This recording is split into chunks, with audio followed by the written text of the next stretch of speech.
ഇന്ന് നമ്മൾ കാണാൻ പോണത് അവതാളമായി പോയ ഒരു വേതാളത്തിന്റെ കഥയാണ്. പടത്തിന്റെ പേര് താമ. 323 BC-യിലാണ് കഥ നടക്കുന്നത്. ഈ കുതിരപ്പുറത്തിരിക്കുന്ന സായിപ്പിന്റെ പേരാണ് സിക്കന്ദർ. അതെന്താണ് ഈ സായിപ്പിന് സിക്കന്ദർ എന്ന പേര് എന്നൊന്നും ആരെന്നോട് ചോദിക്കരുത്. ഇതിലിങ്ങനെയാണ്. ഇനിയിപ്പോ ഇയാൾ വല്ല സങ്കരീന സായിപ്പായിരിക്കും. അങ്ങനെ കാട്ടിലൂടെ സിക്കന്ദർ പോകുമ്പോ അയാളുടെ ഭടം പറയും, ഈ കാട്ടുകൂടെ പോയ വേതാളം വന്ന് നമ്മളെ കൊല്ലുന്നു.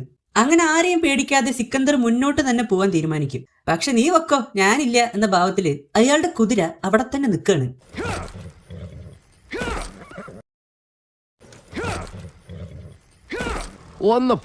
ഇനി എന്താ ഉണ്ടാവാന്ന് ഞാൻ പറയണ്ടല്ലോ. വേതാളവും അയാളുടെ ആൾക്കാരും ചാടി വന്ന് സിക്കന്ദറിനെയും അയാളുടെ ആൾക്കാരെയും കൊന്ന് ചോര കുടിക്കും.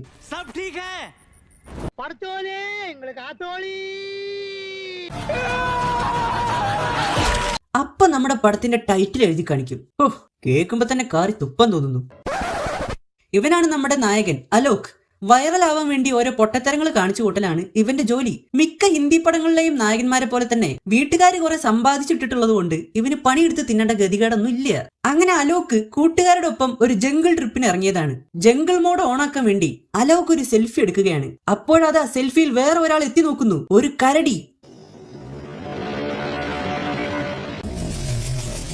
നമസ്കാരം. എന്തരാണല്ലേ? കരടി അലോകിനെ വെച്ച് ആ കാടങ്ങട് അടിച്ചു വാരുകയാണ്.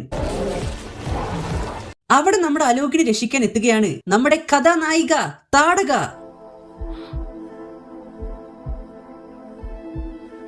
പൂച്ച മത്തിത്തല കടിച്ചു പിടിച്ച് കൊടന പോലത്തെ ആ സുന്ദരമായ ചിരി എന്തൊരു ഐശ്വര്യദായകമാണ്.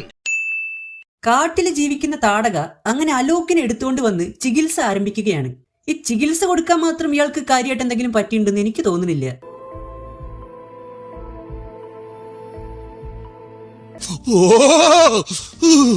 അത് കണ്ടറിയാ അയാൾ ഉറങ്ങുന്നല്ല.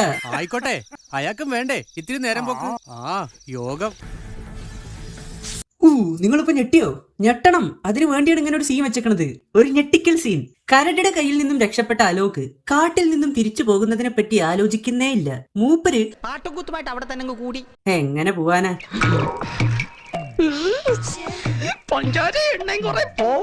ഇനി താടകയുടെ ഈ കാടിനുള്ളിൽ നടക്കുന്ന ചില കലാപരിപാടികളൊക്കെ കണ്ടിട്ട് വരാം. പലിവാള വട്ടകം കയ്യിലേന്തും തമ്പൂരണ്ടി നല്ലച്ചന തിരുമുങ്കൾ ചണ്ടുങ്കാരി കാലി തോടങ്ങി നാങ്ങ നാങ്ങ നാങ്ങ. കുഞ്ഞിനും കുത്തണ്ട. എന്തിനാണ് എന്നെങ്കിലും നോക്കുന്നേ?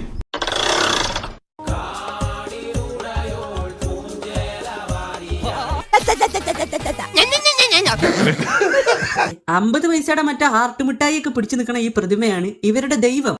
ഇതിന്റെ ഇടയിൽ താടകയും അലോകും കാട്ടിൽ വേട്ടയാടുന്ന തിരക്കിലാണ്. വേട്ടയാടലൊക്കെ ശരി, ഈ താടക കാട്ടിലൊക്കെയാണ് ഇത്ര ജീവിക്കണത്. പക്ഷെ അതിന്റെ കോസ്റ്റ്യൂംസ് ഒക്കെ ഭയങ്കര മോഡേൺ ആണ്. ഇതേപോലെ കുറെ സീനുകൾ അവൻ ആ പടത്തിൽ തിരികെ കയറ്റി. അങ്ങനെ താമ പാവാടേ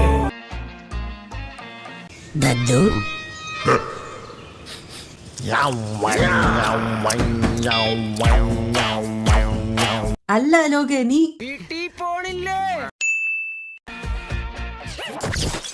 എന്തൊക്കെയാ ഇയാള് കാട്ടണത്? ഇവന്റെ കാട്ടിക്കൂട്ടലൊക്കെ കാണുമ്പോണ്ടല്ലോ.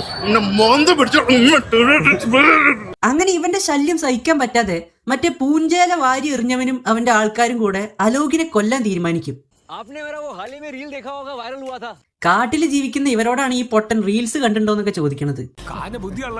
അങ്ങനെ അലോകിനെ അവരൊക്കെ കൂടെ ഒരു ഗുഹയിലേക്ക് തള്ളുകയാണ്. അവിടെയാണ് നമ്മൾ നേരത്തെ കണ്ട യക്ഷാസനെ, അതായത് ഇയാളെ അടച്ചു വെച്ചിരിക്കുന്നത്. ഇയാള് മനുഷ്യന്മാരൊക്കെ കൊന്ന് ചോര കുടിക്കുന്നത് കൊണ്ടാണ് തരിവളയൊക്കെ ഇടിപ്പിച്ച് ഇയാളെ ഈ ഗുഹയുടെ ഉള്ളിൽ അടച്ചിട്ടിരിക്കുന്നത്. അതിന്റെ ഇടയിൽ താടക വന്ന് അലോകിനെ രക്ഷിക്കുകയാണ്. ഇങ്ങനെ ഒരു ജന്മത്തിലേക്കുള്ള ശയനപ്രദക്ഷിണം അയാൾ ഒറ്റയടിക്ക് നടത്തുകയാണ്. ശിവവും നമ ശിവായ മംഗള ശിവനായി തങ്കിടും വടിവേ സിംഗനൽ വണ്ണ പോറ്റി.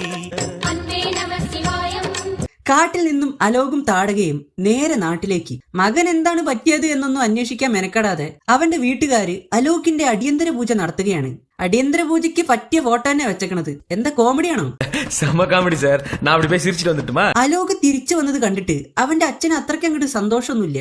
ഇയാളെയും കൊണ്ടുള്ള ശല്യം തീർന്നു എന്ന് കരുതിണ്ടാവും. ഇനിയിപ്പോ അയാൾ അങ്ങനെ വിചാരിച്ചാലും തെറ്റൊന്നുമില്ല. തിരിച്ചു വന്നത് തന്റെ മകനാണെന്ന് അയാൾക്ക് അത്രയ്ക്ക് അങ്ങോട്ട് വിശ്വാസമില്ല. അതുകൊണ്ട് അലോകിന്റെ അച്ഛൻ തെളിവ് കാണിക്കാൻ പറയുകയാണ്. അലോക് തെളിവ് കാണിക്കുകയാണ്. ഇതാ ഇങ്ങനെ.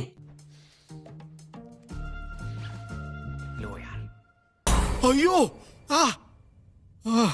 തെളിവ് കൊണ്ടുവന്നുണ്ടാവും. അതിന് വലിയ ഭാരമൊന്നും ഇല്ലല്ലോ. തെളിവ് കണ്ടപ്പോ അയാൾക്ക് വിശ്വാസായി. ഇയാൾക്ക് പെൺമക്കളൊന്നും ഇല്ലാത്തത് ഭാഗ്യം. അങ്ങനെ ഒന്നും ചോദിക്കുകയോ പറയുകയോ ചെയ്യാതെ അവർ ഈ താടകയെ വീട്ടിൽ കയറ്റി താമസിപ്പിക്കുകയാണ്. നല്ല കുടുംബം. ഇനി താടകയുടെ വക ഒരു മാജിക് ഷോ. അയ്യോ കൈ ഓടല കാല് ഓടല എന്നാ പண்றது?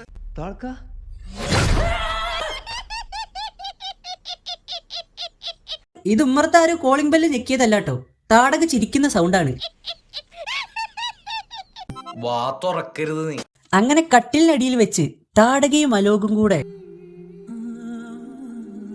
ഇതിപ്പോ പോട്ടന്റെ ലോട്ടറി അടിച്ച പോലെ. आलोक कमरा देखने के बाद दूध पी लेना बड़ा हो गया लड़का.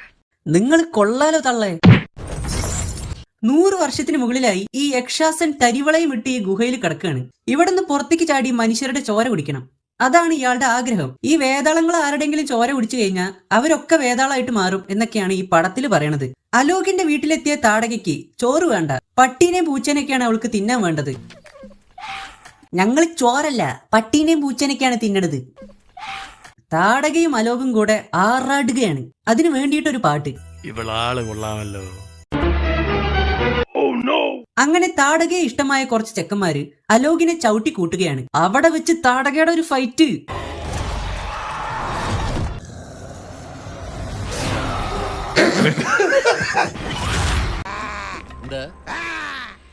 ഒന്നുകൂടെ കാണിച്ചേ. ഇയാൾക്ക് എന്താടോ പറ്റിയത്?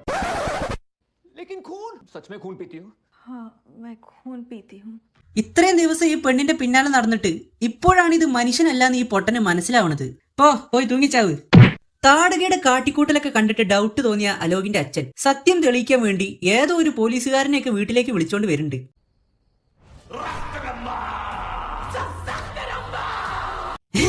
എന്താ അത്? എന്താ ഷൈട്ടോ പറഞ്ഞേ? ഒന്നും മനസ്സിലായില്ല, പക്ഷെ കാണിക്കണ്ട. അപ്പൊ ഇയാള് വേതാളാണ് കേട്ടോ. ഇതിലിപ്പോ ആരെ വേതാളല്ലാത്ത നമ്മളോ?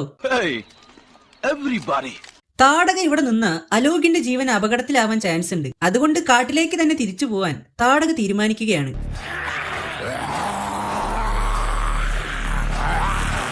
ഇയാളിപ്പോ ഛർദിക്കൂ.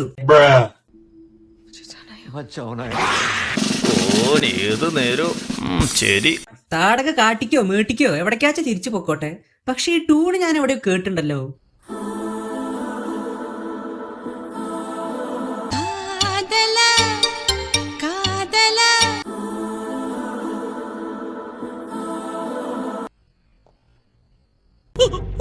എന്താ എന്താ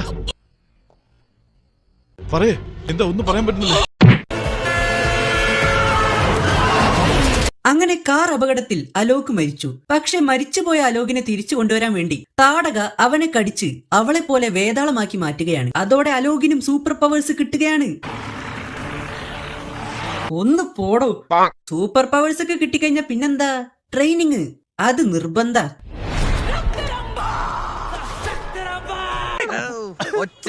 ഉണ്ടാക്കാണ്ട് പോടാ ഇറങ്ങി. ഇത് സ്ത്രീ യൂണിവേഴ്സിലെ പടം ആയതുകൊണ്ട് ഇതിലൊരു കേമിയോ കൂടി വരുന്നുണ്ട്. ബേഡിയ ആയിരിക്കും അല്ലെ? ഇതെങ്ങനെ മനസ്സിലായി? ബേഡിയക്ക് ശക്തി കിട്ടണമെങ്കിൽ വേതാളത്തിന്റെ ചോര കുടിക്കണത്രേ. അതിനു വേണ്ടിയിട്ടൊരു ഫൈറ്റ്. കഥല്ല അതന്നെ. എന്തെങ്കിലൊക്കെ കാണിക്കണ്ടേ? വേതാളത്തിന്റെ ചോര വേണം, മൂത്രം വേണം, ബാക്കി പറയണില്ല. அந்த குரங்கு பொம்மை என்னவள കണ്ണാടി സാർ അത്. நம்ம மூஞ்சியா அப்படி இருக்கு.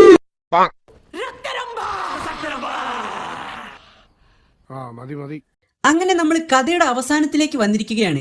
യക്ഷാസന്റെ തരിവള നേരെ താടകയുടെ കയ്യിലേക്ക് പോയി.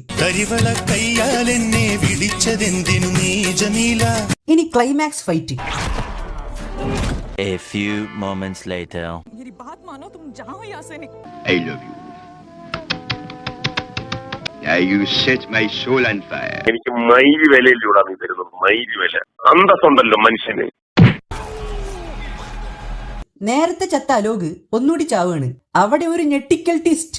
ആരാ ഞെട്ടിക്കൽ ടിസ്റ്റ് ആവശ്യപ്പെട്ട്? ഞാനോ? എന്നാ പിടിച്ചോ. 50 പൈസയുടെ ഹാർട്ട് മുട്ടായി പിടിച്ചു നിൽക്കണ ആ പ്രതിമല്ലേ, അതിന്നൊരു വെളിച്ചം വന്നിട്ട് അലോകിന് വീണ്ടും ജീവൻ കൊടുക്കുകയാണ്. അതിന്റെ ഇടയിൽ ഏതോ ഒരു ചേച്ചി വന്ന് എന്തൊക്കെയോ സ്വകാര്യങ്ങൾ പറയുന്നുണ്ട്. കേക്കാൻ പറ്റൂല. അങ്ങനെ തരിവള വീണ്ടും യക്ഷാസന്റെ കയ്യിലേക്കും യക്ഷാസൻ നേരെ അയാളുടെ ഗുഹയിലേക്കും പോവുകയാണ്. എനിക്ക് അറിയാൻ പാടില്ലാത്തോണ്ട് ചോദിക്കുക, ഇയാൾക്ക് എന്താ ഇതില് റോള്? ആരയാള്?